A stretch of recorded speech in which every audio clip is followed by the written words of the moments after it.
The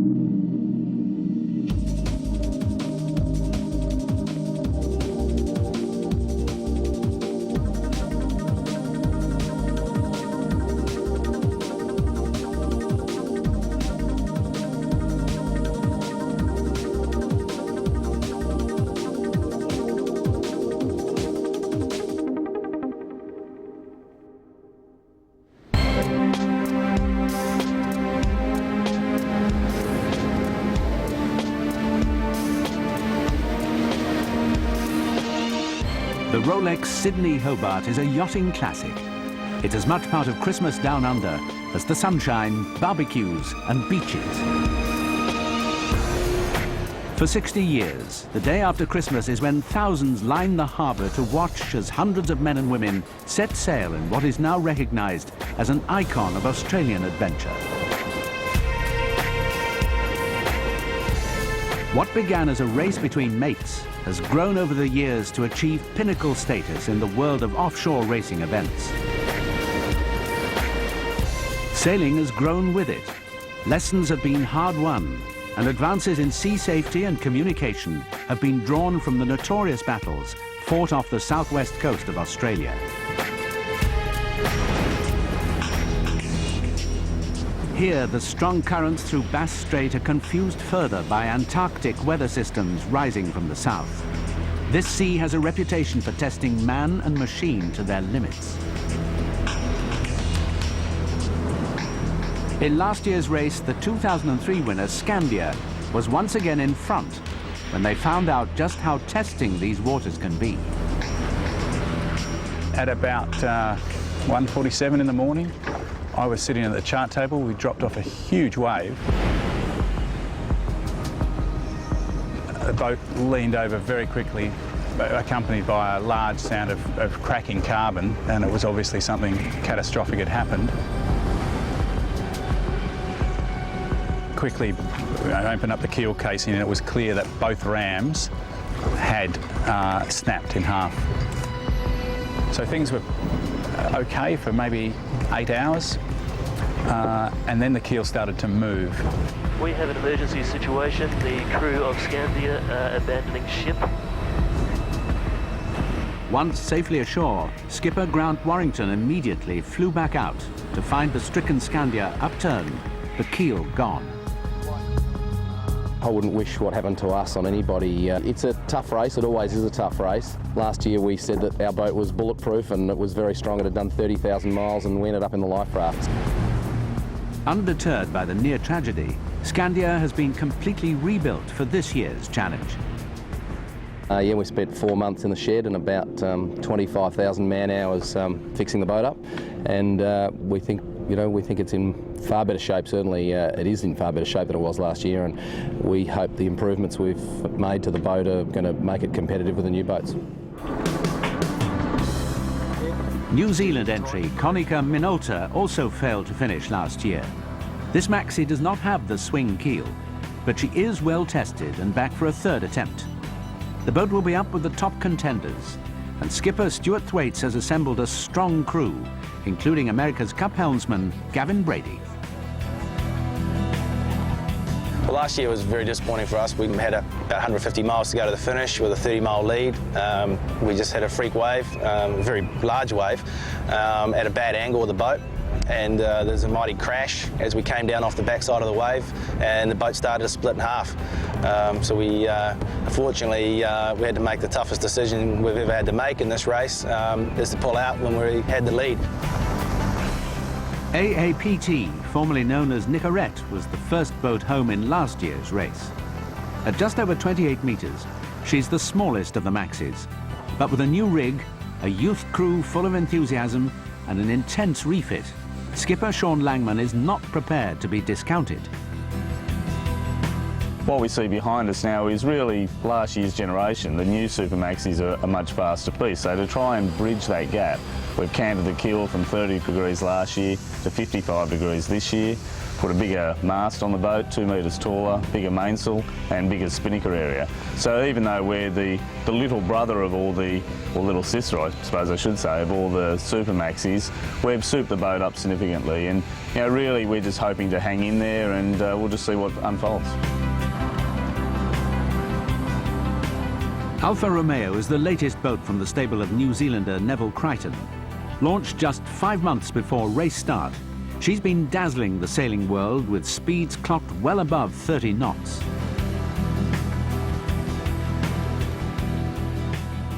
Wild Oats 11 is Australian Bob Oatley's answer to them. From the same Reichel Pugh design team and fitted with similar cutting-edge technology, she's only been tested in the water for 3 weeks.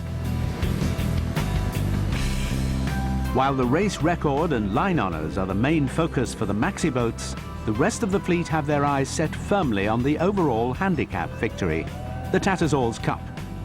Every boat is a contender, and there are few boats like Tow Truck, a mum 30-footer, who could really do well on corrected race time. For these little boats, it'll be a rough ride all the way to Hobart. I think when you get out there and it does get rough, you know, the sake of 10 foot or 15 foot doesn't really make that much difference. Everyone is small, everyone is pretty much, you know, conditions aren't ideal for anyone, and even the larger boats still get it tough. And I think in some respects being a larger boat can sometimes make it even more tougher because the boats get thrown around a whole lot more than a small boat. The race route couldn't be more straightforward. After leaving Sydney, the boats turned south, hunting for the best wind along the coast.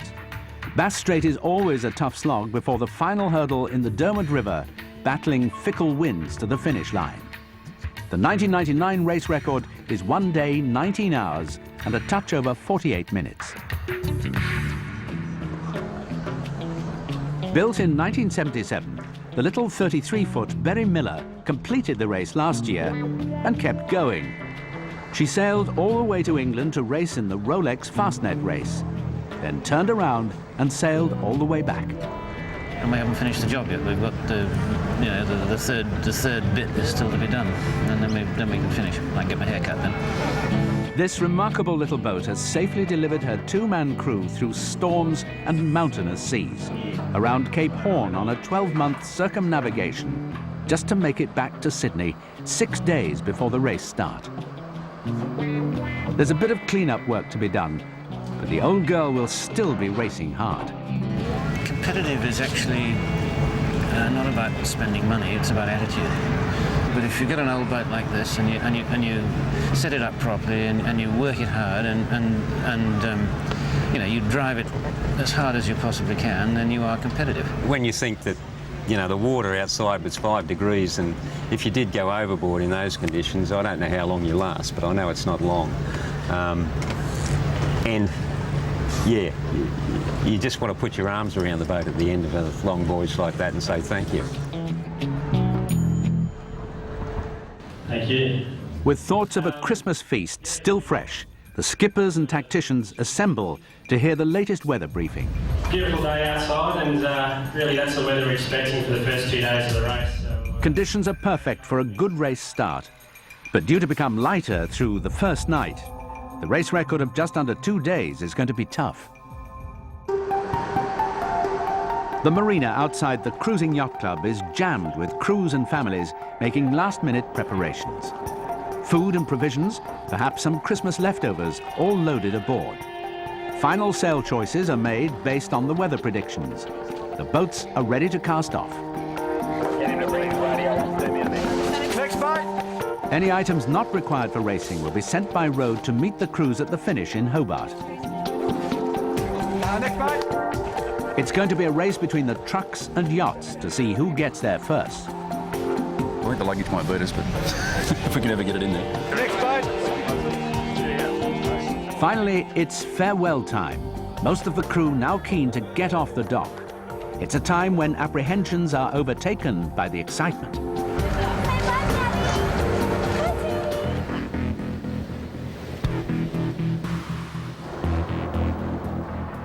Thousands have turned out. Everything that floats is on Sydney Harbour. It's crammed with well-wishers and curious onlookers. Spectators mark out the safety perimeter that gives the yachts a clear run to the harbour mouth. The countdown is on. 125. Come forward, guys. Nowhere here. Come on, let's start forward. 120. It's a sail, guys. Stand by, stand by. Helms down, tacking nicely, Neville, tack over, taking over. Nice tack. Holding up a little, that's good. That's good. Bow down, build speed. We're racing, way up. The 61st Rolex Sydney Hobart is underway. It's a clean start. The boats hit the line at speed. With 85 boats starting at the same time, 2 separate start lines are needed. The biggest, fastest boats starting clear of the smaller ones for safety reasons.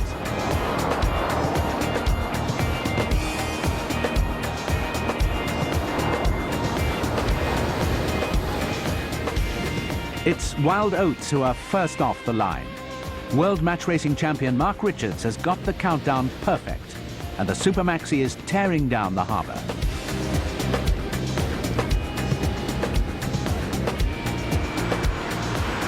Keeping fresh, undisturbed breeze is difficult with so many huge sails around. Scandia decide to tack away to find clean air. Alfa Romeo can only battle their way up through the pack as Wild Oats power away at the front. First honours in the Rolex Sydney Hobart race go to the first boat to reach the harbour mouth mark. This year, it's Wild Oats 11. Alfa Romeo are just 3 boat lengths behind. They come up on a wind first, not too much, up to about where that mainsail is. Up to where that mainsail is, a little further, hold it there. Okay, stand by. Helm down, backing over.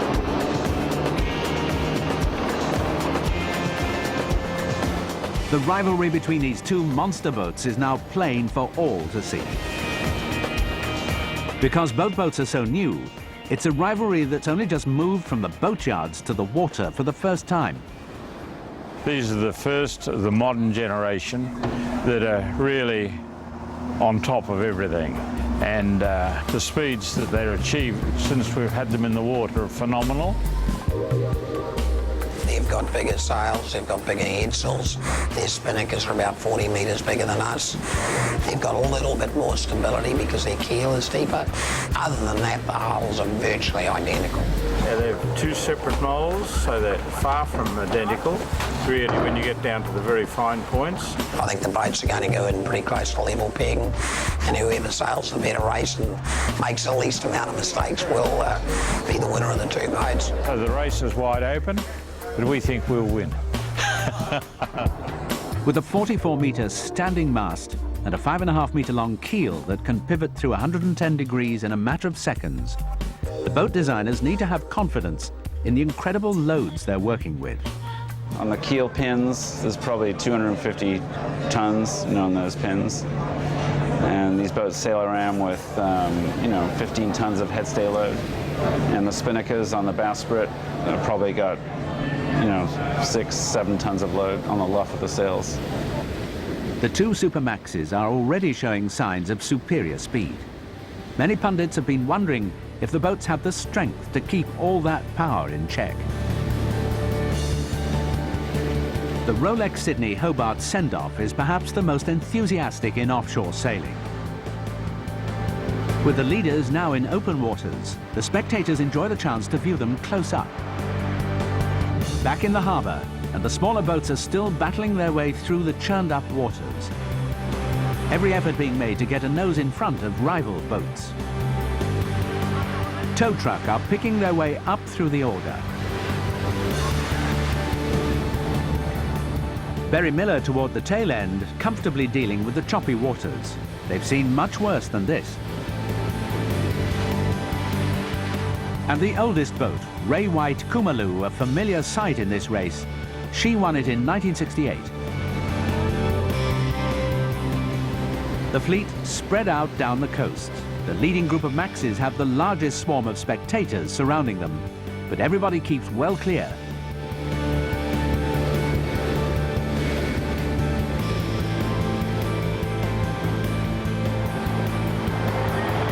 Alfa Romeo are really putting the pressure on Wild Oats. The two Super Maxis are neck and neck. A sail change from Alfa, the crew working hard to find that extra burst of speed.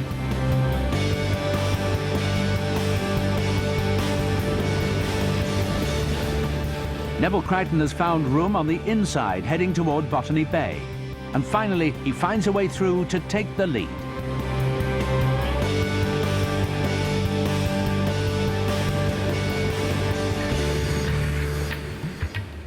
Alfa still leads at nightfall, but the wind starts to die away. Their tacticians opt to stay offshore, hoping for more breeze, but the wind is not out there. Wild Oats move closer to shore and are rewarded in the morning as the breeze fills in off the land. Wild Oats hits the front.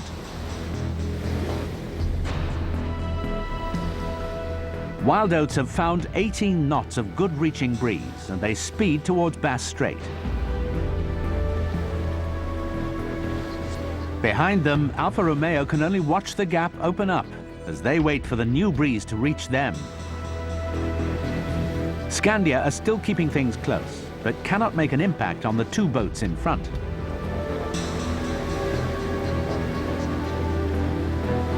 The crews prepare for the tough Bass Strait crossing, but for once conditions are benign. A steadily increasing following breeze means relative comfort on board, as the leading pack all follow Wild Oats across. With first sight of the Tasmanian coastline, inevitably talk on the rail amongst the tired and cold crew turns to Hobart. Tasmania's pristine environment has enabled this small island state to produce some of the finest food from farm and sea to be found anywhere. It's famed for producing wonderful wines, and every year the finish of the race coincides with the Waterfront Produce Festival, Taste Tasmania. For a tired and battered sailor, the Hobart welcome that awaits surely makes the boat go just that little bit faster. The lighter than predicted conditions have made this a tactician's race, and Wild Oats have made the right moves at the right time. But the target speeds to break the race record, which was set in 1999, have been too slow, and the record attempt has been slipping away. With their huge spinnaker set, Wild Oats is now reveling in the tailwinds through the second night as they blast through Bass Strait. Pushing speeds of 28 knots, Wild Oats flies down the Tasmanian coast and hauls in the ghost of Nokia. Fresh and gusty conditions on the Derwent River, and suddenly the crew are having to deal with a broken batten. No panic from Mark Richards. The mainsail is down and they're flying on headsail alone.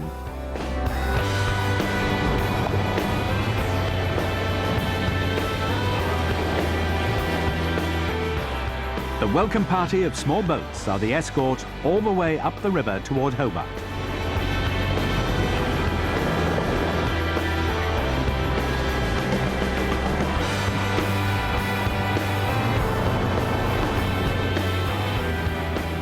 Wild Oats have done it. A Rolex Sydney-Hobart race record. 1 day, 18 hours, 40 minutes and 10 seconds.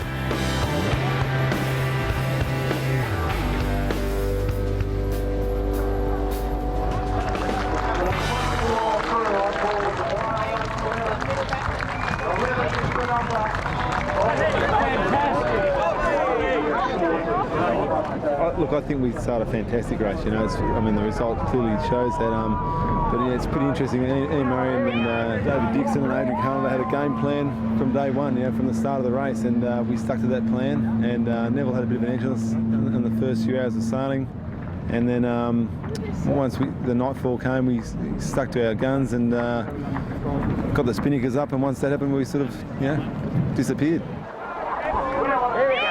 And this is by far the best Hobart. I mean, we're in shorts and t-shirts for the whole crossing at Bass Strait. It's ridiculous. Well, I'm over the moon, to be quite candid.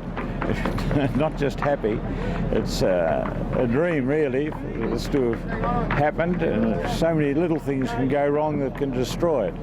And the crew did a marvellous job getting the boat here almost in one piece. No mainsail, of course, but that didn't matter. They were going just as fast without it. Alfa Romeo have spent more than a day trying to regain their lead. Now, a full hour behind, they know it's over. Though disappointment this year for Neville Crichton, there's a sense that this rivalry has just begun. Oh, well, nothing we can do. We got beaten fair and square, and we've just got to go back to the drawing board, and we know where we got beaten. Clearly, we made a weather calculation where the wind was offshore at Green Point and it was inshore, and really that gave the other boat a 10-mile advantage, and we just couldn't pull it back. The fleet are now spread up the coast of Tasmania and across the Bass Strait.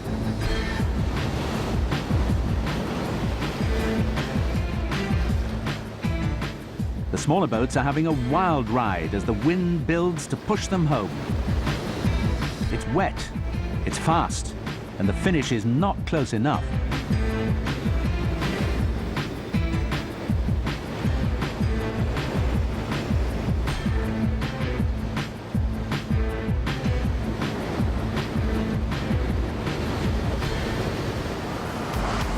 Grant Warrington and Scandia finish 5 hours later.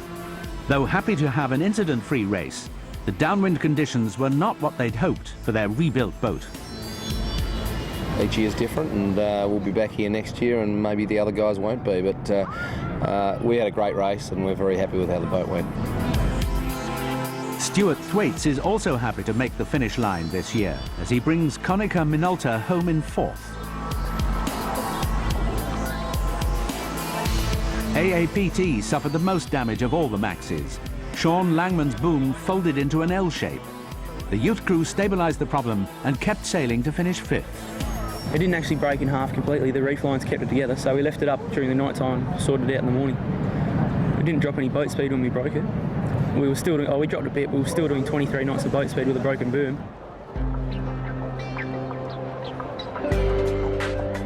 The downtown Hobart Basin fills up with remaining racers hour by hour.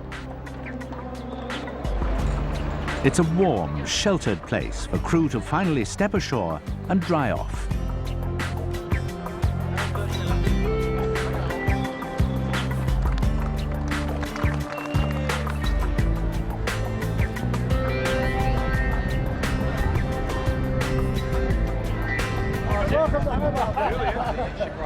These boats are in this Rolex Sydney Hobart race to participate in the adventure of this race, and they do it tough. They're out there for a long time. Some of these boats are just 30 foot long. I'm sure when the seas get up, they wonder, what the heck am I doing here? We've all done that, and the smaller the boat, the bigger the question. On the last day of the year, Berry Miller finally end their race, crossing the finish line for the 2nd time in 12 months. They've raced in 3 of the hardest ocean races in the world and sailed around the planet just for the privilege. You don't often come into Hobart and get this kind of welcome. I mean, Hobart's welcomes are always magnificent, but to have this is just amazing. Yeah. No idea. Fantastic. With most of the boats now safely in Hobart, the waiting is over and calculations are done. No one can beat Wild Oats on handicap. For the first time since the inaugural race back in 1945, the magical treble has been achieved. Line honours, new race record, and now the Tattersall's Cup, overall trophy for Bob Oatley's Wild Oats 11.